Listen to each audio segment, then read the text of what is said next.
in case people are having issues staying connected. Okay, so next class is the last regular exam on endocrine medications, as well as the medications we talked about today, respiratory and hematology. After that class, and so we will talk about it again next class, the authentic assessment, which is really a medication discharge teaching assignment.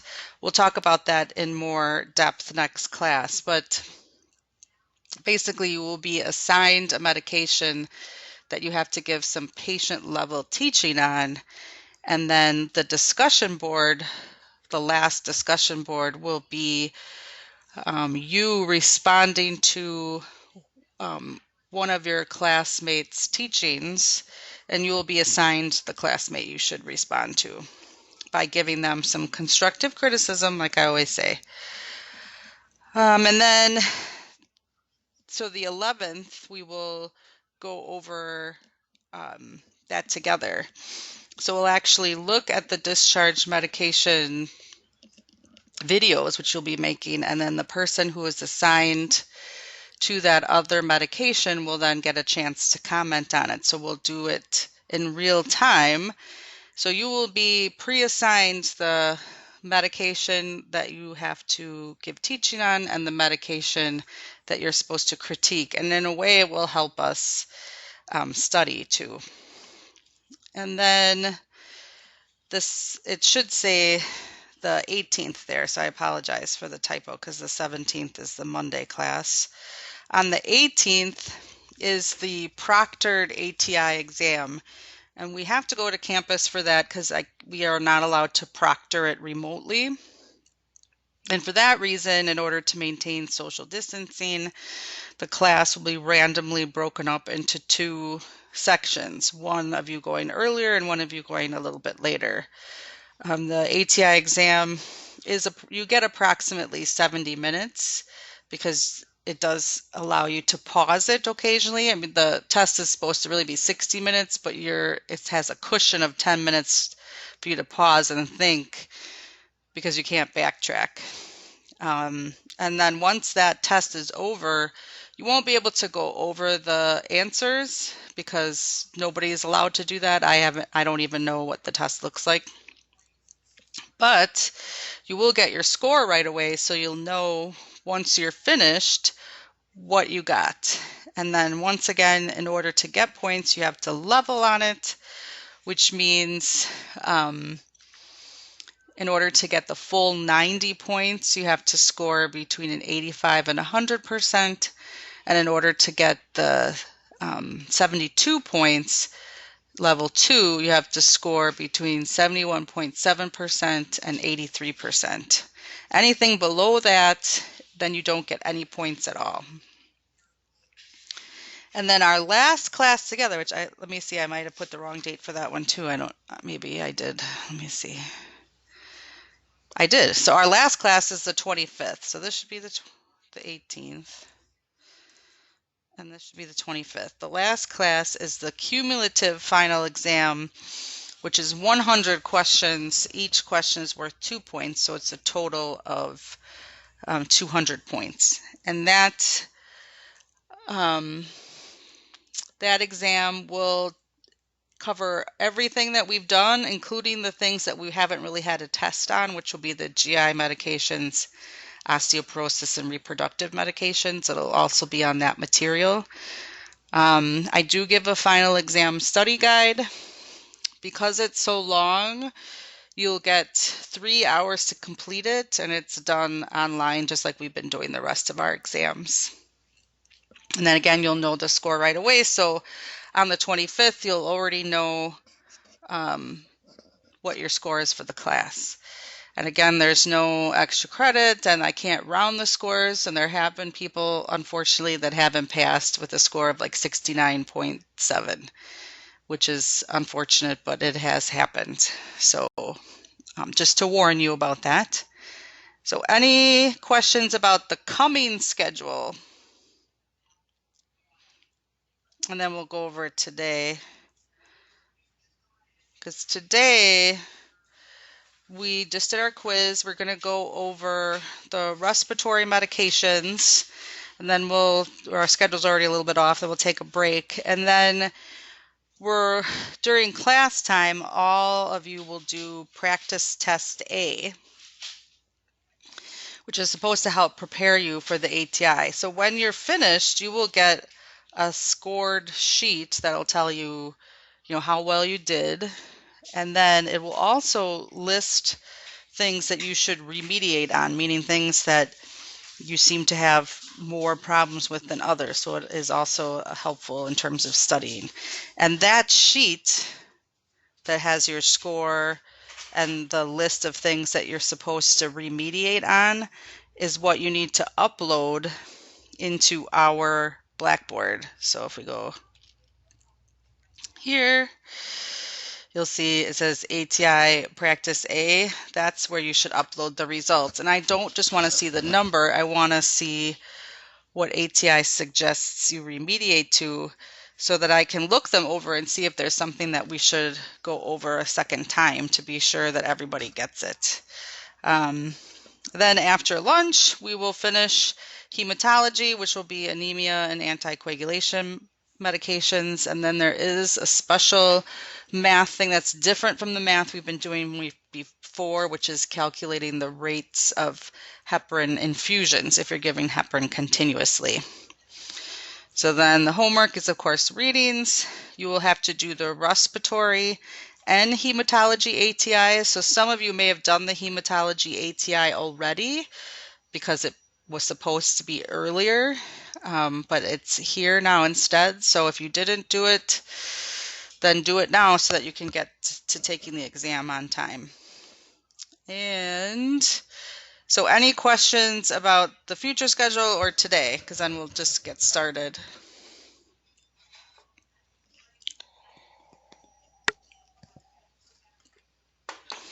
And Mr. Happy is in the basement right now, so hopefully there won't be any more interruptions. Okay, I know, I'm like, hello, I just joined the call when there was an outburst, so I didn't even have time to mute it, so it was kind of funny. I'm like, hello, I'm trying to teach here. Okay, so respiratory medications. These medications are divided in segments. The first segment is going to be medications that are really directed towards more of the upper respiratory area, specifically allergic rhinitis or allergy symptoms that affect the eyes and nose and maybe the back of the throat. And then the common cold. And then the lower respiratory medications will focus on medications that are for asthma and COPD. So the first type of medicine we're going to talk about is for allergies, allergic rhinitis, which is a fancy way of saying a runny nose, and inflammation and a runny nose because of allergies. And in order to understand how the medications work, you kind of have to understand this picture.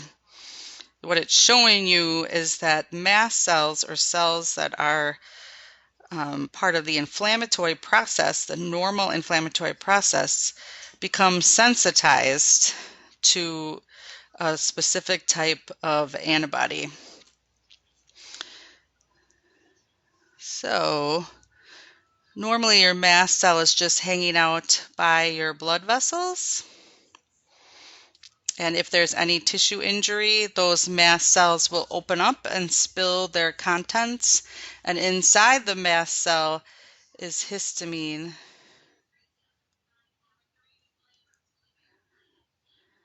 Leukotrienes. And another, not that you have to remember this name specifically, but another product that increases or has implications in what happens to the airways during asthma. But we're mostly worried about these two substances. And what this does is trigger the immune system. And what this does is it dilates blood vessels in the area, and it causes swelling and fluid to accumulate in the area where the problem is. So normally that's fine if we're just dealing with an injury, because that helps heal the injury. In the case of an allergy, the mast cells are coated with something called IgE, which is actually an antibody that is normally occurring in the body. It's supposed to help fight parasites, as opposed to the other types of antibodies that fight against viruses and bacteria. For some reason, and it might be genetic, these IgE attach to mast cells, and what they are sensitive to is actually some kind of allergen or irritant. So it could be something in the environment like grass, pollen, ragweed, cats, whatever, or even irritants like cigarette smoke or cold air or things like that will start to trigger this response. And so when that allergen or trigger binds with this antibody, then the mast cell will dump these same things out. And even though there isn't an injury, the person will have inflammation and lots of fluid and itchiness and those things that go with it because they were exposed to their allergen. So the way we try to treat it is to try to block the effects of histamine. That's the first thing that we do.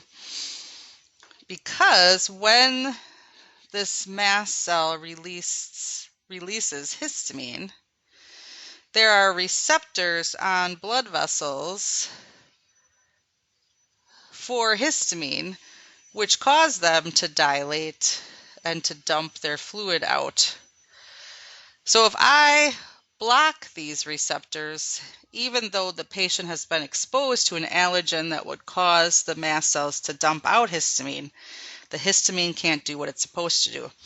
And that is the whole reason to use a histamine receptor antagonist or an antihistamine, because then you can block that allergy response. So it's always better to take an antihistamine before you know you're going to be exposed to an allergen. Sometimes if people have a bad season, they take it every morning before they even step outside and have to worry about it.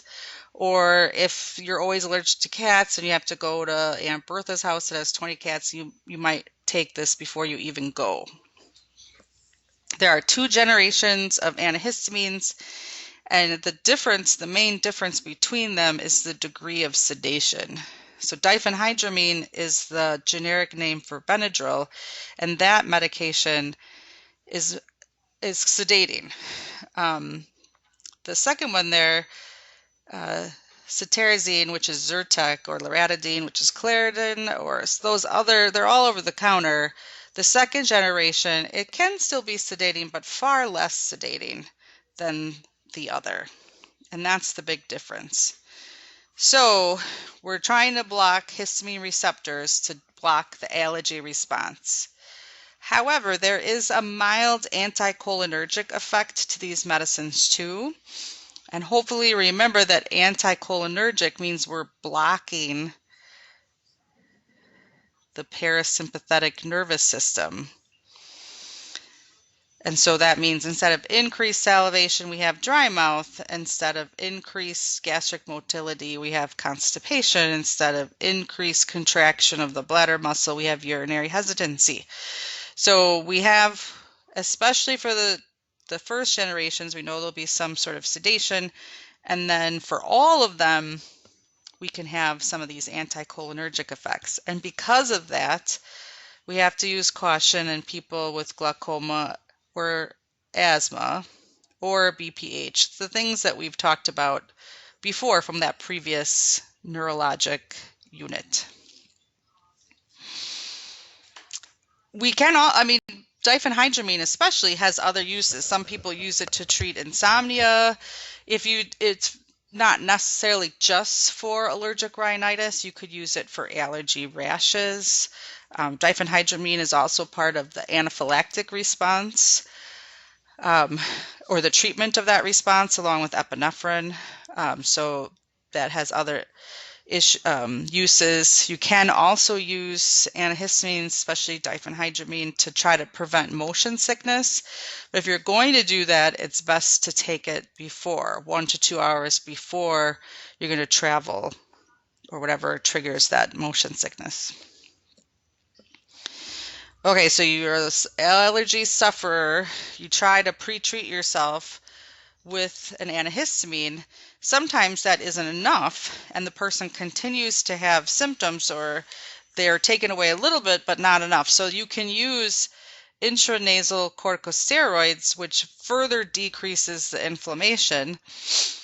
It blocks the leukotrienes too. Essentially, we know that all the glucocorticoids decrease inflammation, and they also decrease the immune response. So we are hoping to decrease inflammation even further. And this is, you have to take it for several weeks before it works. So a lot of people give up on this treatment before they've given it the proper chance. And the generic is fluticasone, which is Flonase, which again you can also get over the counter. And this is another reminder that when you're giving an intranasal medication, you're trying to give it topically, so you want it to get applied directly to the mucous membranes in the nose. So you have to aim it towards the ears so that the lateral side, not the middle, the septum of the nose, the lateral side of the nose, that swollen mucosa, gets the medication. Because we're applying it topically instead of giving prednisone, we don't have to worry about those systemic side effects or adverse effects that we often have to worry about. And we should just decrease inflammation, reduce edema. The side effects are drying, burning, and sometimes nosebleeds. So this would be the best treatment, especially if you can do it ahead of the season. So you could say, okay, every fall I have all these allergies. I'll start my intranasal corticosteroid. I'll start taking that daily in August, knowing that by the time it gets to September, October, it'll actually be working. So that's allergic rhinitis. The next part of treatments that we're going to talk about are really symptom management for viral illnesses, specifically the common cold, because the common cold is caused by many types of viral things. Common cold can be caused by other types of coronavirus, rhinovirus, respiratory syncytial virus, all kinds of viruses that have seasonal appearances. And their symptoms are usually runny nose, sneezing, sore throat, kind of mild symptoms that are annoying, but there's no antiviral medication that we give for the common cold, and there's obviously no antibiotic that we would give for the common cold because it's a virus. And that is to separate it from influenza, which has a fever and is more abrupt, and as well as coronavirus, of course, which is different altogether. So if we have to worry about a virus, when we know there's no cure, then we have to worry about symptom management, and mostly that's congestion and, stopping the dry cough. So we have a couple of options for that. We could relieve congestion by taking a decongestant. And the way this medication works is it activates the sympathetic system. That's what sympathomimetic means. And it does that specifically to alpha receptors. There are alpha receptors in the nasal passages that, when activated, will thin out mucus and open up the airways in the nose, because it's a fight or flight system. So what we want to do is make it as easy as possible for the person to breathe. So if we apply it topically, then we don't have to worry about side effects, and that is over-the-counter oxymetazoline or Afrin.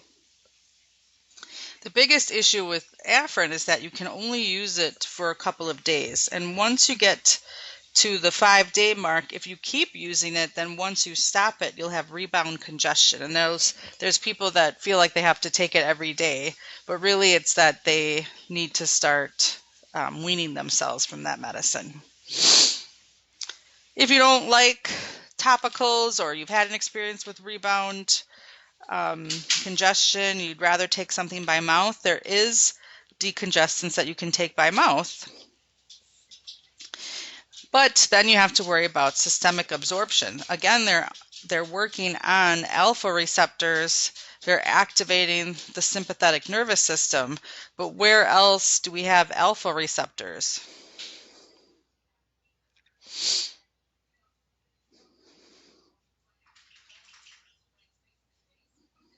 Friends, where else do we have alpha receptors?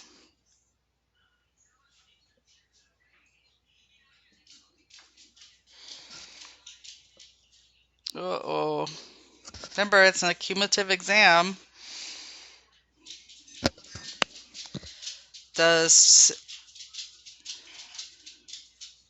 Correct. Cassie just said. So it is, we also have alpha receptors on arteries, which, when activated, cause vasoconstriction. So that's our worry. If we're going to give somebody a systemic medication, we really have to worry about the people that have hypertension, because we might bring their blood pressure up higher. And that's the main contraindication or caution, really, if you're going to take an oral decongestant. So the two on the market are pseudoephedrine and phenylephrine, which are similar, except phenylephrine is not as effective as pseudoephedrine. But pseudoephedrine you have to ask for at the pharmacy so they can record how much you use, because it can be cooked down to make methamphetamine. So you can't just buy a ton of it without showing your driver's license. Cough suppressants. So this is really made for people with like a dry, irritated cough. If your cough is productive, you really shouldn't suppress it, because you want to get those secretions out. So that's very important. I would never tell somebody that has lots of secretions to take a cough suppressant. This is for the dry, irritated cough, usually the one that keeps people up at night. So dextromorphan is a very, very weak opioid, but it still has opioid effects.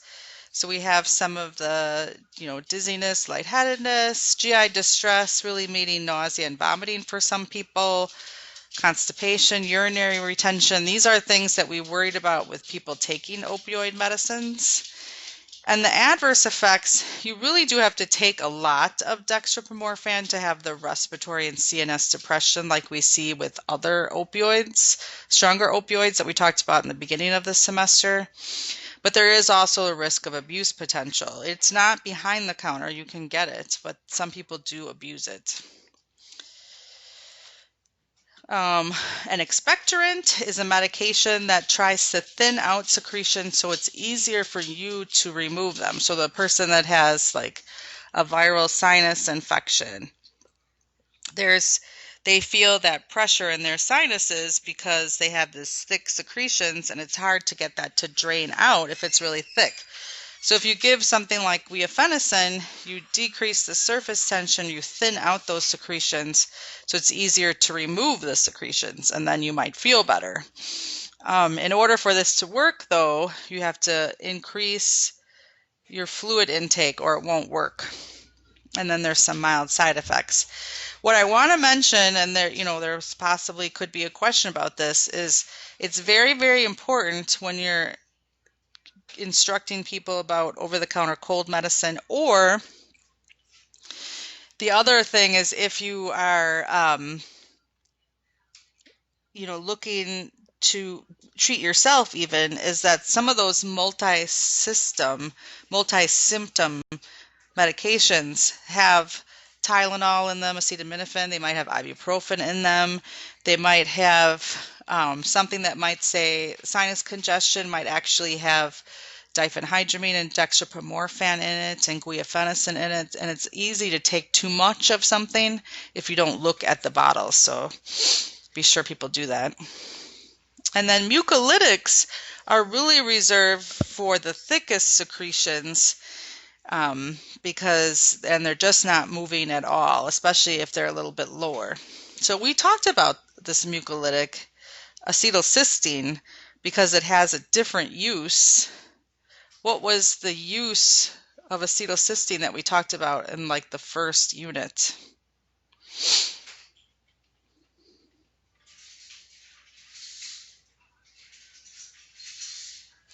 No. It's the very first unit when we were talking about different types of pain medicine. It isn't a pain medicine, but it had a use. So oh.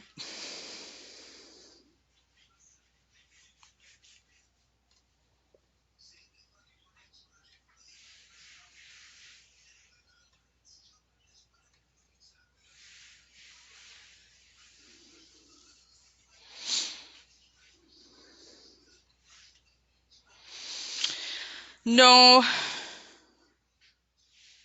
Let's give. It's a reversal agent. Yes, acetaminophen overdose. So we talked about you can drink it or you can give it IV as a acetaminophen treatment of acetaminophen overdose to protect the liver. You can give it, you can drink it, and you can also inhale it, so putting it in a nebulizer to decrease the thickness of very thick mucus.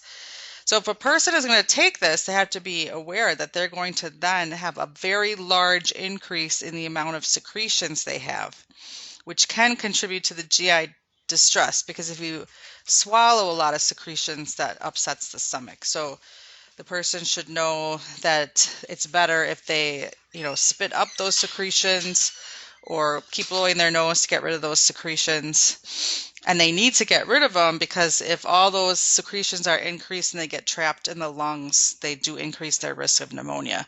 The other issue is bronchospasm, and so it has to be used with caution for asthmatics. So so we keep fresh, we'll still have plenty of time for the practice test because I built in some time, but let's just take a short break, a 10-minute break, so we can be sure we keep focus on the lower respiratory medication. So it's about 10. So 10 after 10, we'll finish up the lower respiratory medications before we do the ATI. So I'm going to just pause here. Okay, so we'll finish up the respiratory medications with lower respiratory issues, particularly asthma and COPD. Asthma means, so here would be the normal bronchial with a clear tube. When someone has asthma, they have thickened airways, and they will end up getting tighter, smooth muscles, which is what this is showing you, and increase in mucus production. And over time, there'll be some airway remodeling, meaning the airway is more scarred and harder to open up.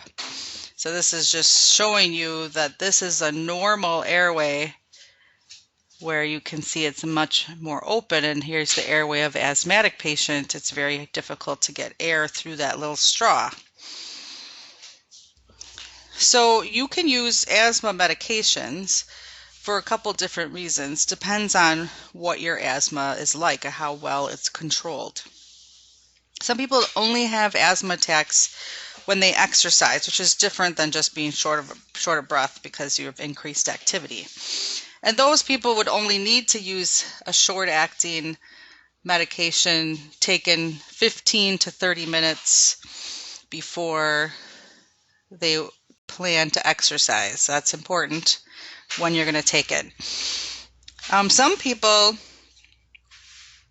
will have intermittent asthma attacks, especially in response to triggers. So exercise could be a trigger, but there could be other triggers too, like cold air or their allergies or something like that. But maybe it doesn't happen that much, so they only use something as a rescue just when they need it.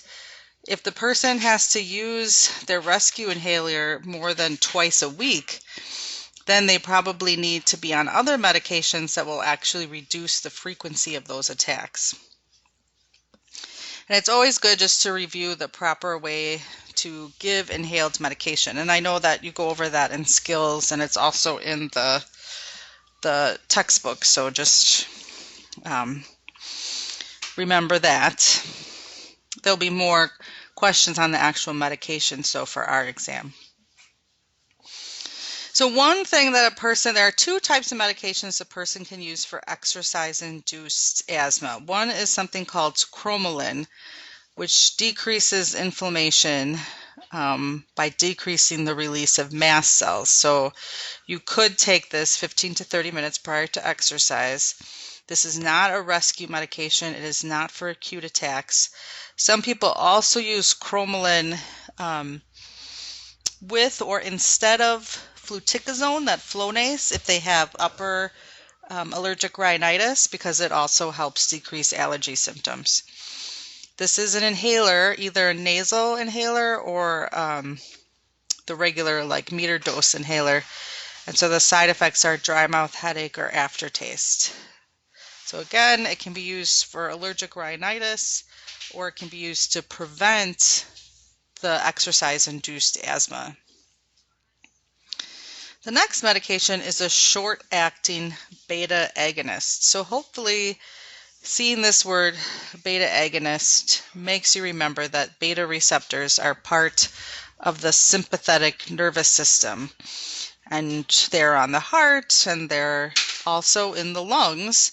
And when they're activated, which is what an agonist is, then the airways dilate or open up. So a short-acting beta agonist would help for rescue. This is the one you can use for rescue. You could use it prior to exercise, 15 to 30 minutes prior, just like the cromolyn, or you could use it when you're starting to have symptoms of an asthma attack, which is usually bronchospasm, which is coughing, and shortness of breath, and the feeling of tightness in your chest. So it does last 2 to 6 hours, and you shouldn't be using it. You should only have to give yourself, you can't use more than 12 inhalations per day because that's too much sympathetic nervous system stimulation. And if you're doing that, then you really should be on a daily medicine to try to decrease your asthma attacks in general. So everybody who uses an albuterol inhaler will have some degree of tachycardia and tremor to their hands, and just because of the activation of the sympathetic nervous system. Some people, however, will have too much, and the biggest issue is maybe their heart rate gets way too high, or they start to develop a dysrhythmia. It can increase their blood sugar, but this is what we're worried about the most. And for some people, there can be a paradoxical bronchostriction. So paradoxical means it's like the opposite of what you would expect. And so obviously albuterol is supposed to open the lungs, but for some people it doesn't. This is more common with long-acting beta agonists, but it's still possible. The long-acting beta agonist, sometimes it's mixed with a glucocorticoid. Sometimes it can be given separate. It is not a rescue medication. It's just supposed to keep the airways open for a longer period of time. But people are more prone to having paradoxical bronchoconstriction, especially African Americans, it's really not recommended for that for the African American population, because there had been some deaths related to paradoxical bronchoconstriction post-marketing after this medication was released. And so you should use it with caution. I'm not sure why that occurs, if there's some kind of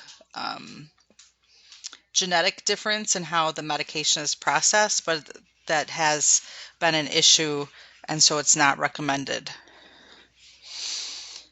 with all beta agonists, whether short-acting or long-acting, because they have a tendency to increase tremors and potentially insomnia or anxiety. You should avoid caffeine so that that isn't added to it. You have to use with caution for hypertension and coronary artery disease, because that we're stimulating the sympathetic nervous system, which could cause tachycardia and vasoconstriction, so we could make those issues worse. If someone has hyperthyroidism, they're also more prone to tachycardia and hypertension, so we have to be careful when we give it to them, and because it can cause hyperglycemia, we have to be careful with our diabetics. Anticholinergics are inhalers that are more commonly used to prevent bronchospasm or that coughing in patients with COPD, not asthma. Ipratropium is Atrovent, which is sometimes mixed with albuterol to make a Combivent, or tiotropium is Spiriva, which is a powdered inhalant that can help decrease and prevent coughing in COPD patients. It also can start to decrease some of their secretions. So it's an anticholinergic. We've talked about that with the diphenhydramine, and when we had our neurologic lecture, anticholinergic means we're blocking the parasympathetic response. So they might have dry mouth, they might have a lowered blood pressure. We have to worry about glaucoma patients or patients with urinary retention, which we've mentioned before.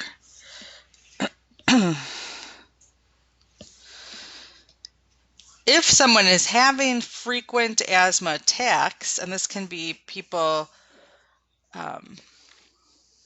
with COPD too, but it's definitely used, these inhaled corticosteroids are definitely used for people with chronic asthma that has moderate to severe symptoms. And there are many, many types of inhaled corticosteroids. And so we're just trying to bring down inflammation and decrease the immune response that occurs so that we have less airway thickening, less airway secretions. So the main symptoms are just having to do with giving yourself the inhaler. And it's best to swish and spit afterwards because it can lead to candida infection in the mouth. Because it is inhaled, there can be some systemic absorption, but it's really topically affecting the lungs more than anything. So if the person is taking albuterol or salmeterol or Ceravent, those long-acting beta agonists, they are directed to use those first so that the lung tubes are open and dilated before they give the steroid. Then they get more benefit from the steroid. Oftentimes, inhaled glucocorticoids are paired up with long-acting beta agonists. One of the most popular ones is the medication Advair, has both of those in there. People who have acute asthma attacks, who are having who've had an acute exacerbation of their asthma where they're having very, very frequent attacks, are sometimes given oral glucocorticoids to try to decrease the inflammation faster. And so we've talked about that before. It's one of the uses of prednisone. You can use it in autoimmune diseases to take it on a daily basis. You can use it as part of anti-organ rejection. You can use it as well to treat an acute exacerbation of asthma. The other thing that can be added to an asthmatic's regimen is leukotriene modifier, which is a pill. So you have to remember way back in the beginning, of this part of the lecture, that histamine releases leukotriene, so it's part of the allergy and asthma response. So if we can bind that or decrease its availability, then we would decrease inflammation and bronchoconstriction. And so this is a pill. The main one is Singulair, as it blocks leukotrienes. so that there's less inflammation and coughing. There are two other types of leukotriene modifiers that aren't prescribed as much because they can cause liver trouble, which Singulair does not. But all of the leukotriene modifiers have the potential for neuropsychiatric effects, especially depression and potential suicidal ideation. And then the last medication in this group is not used as often as in the past. It's an older medicine, and some patients who have very bad asthma might be on it. The family is called the methylxanthines. The prototype of the medication we have to remember is theophylline, and it relaxes smooth muscles of the bronchi.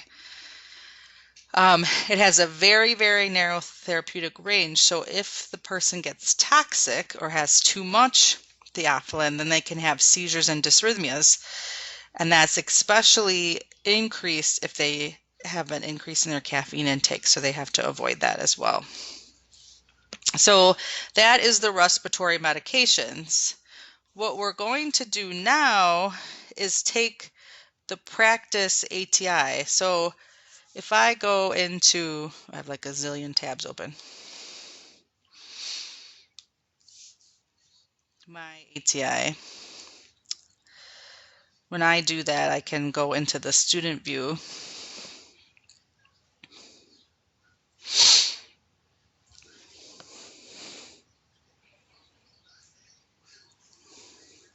Okay, yeah, whatever. All right, so if I pretend I'm a student,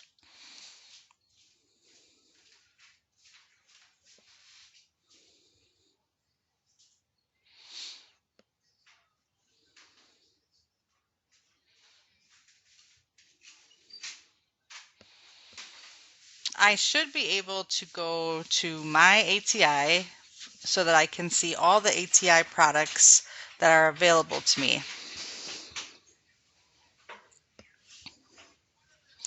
And it should start me out at test. And the first one for me, because I was messing with it, but what you're looking for is this practice assessment, RN Pharmacology Online Practice 2019.